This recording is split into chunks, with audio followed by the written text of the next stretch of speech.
or Dromeosaurs, were generally small animals, generally large-brained, large-eyed. They're characterized by a very large claw on the foot, which is kind of like a can opener. A very nasty-looking claw, which had to be held off the ground, actually, because it was so recurved and sharp at the end. These are incredibly vicious little dinosaurs. They're built for speed and maneuverability, and they're armed to the teeth, literally. Although they're very small, one would be more than a match for a grown man, but a pack of these would be pure hell for most of the herbivores that shared their environment. These raptors were small compared to most of the dinosaurs they hunted. They stood only 3 to 4 feet tall at the hips, were 6 feet long, and weighed less than 100 pounds. Their smaller size meant that these dinosaurs had to be cautious when taking on bigger prey. Having a delicate skeleton almost requires that these animals, in a sense, be careful. What that means is that they must have some sort of agility that allows them to use these weapons yet still protect themselves.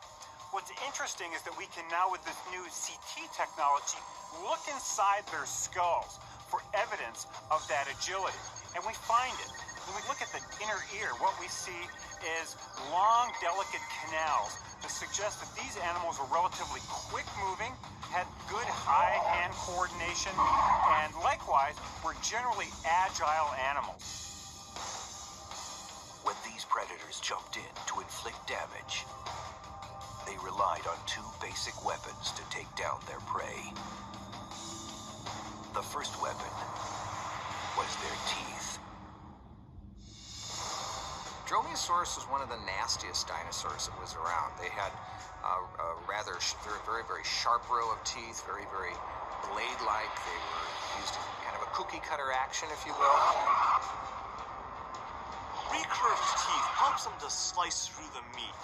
So they bite onto something and the teeth tear into it. And they've got these little serrations down the front and the back that tear through the muscle fibers. The recurved part means as the skull pulls back, it carves into the flesh and helps tear out a nice chunk. So it helps them slice through the meat much more effectively. Sharp, serrated, and recurved, their teeth were capable of causing some serious damage. But the most powerful weapon in their arsenal was their claws.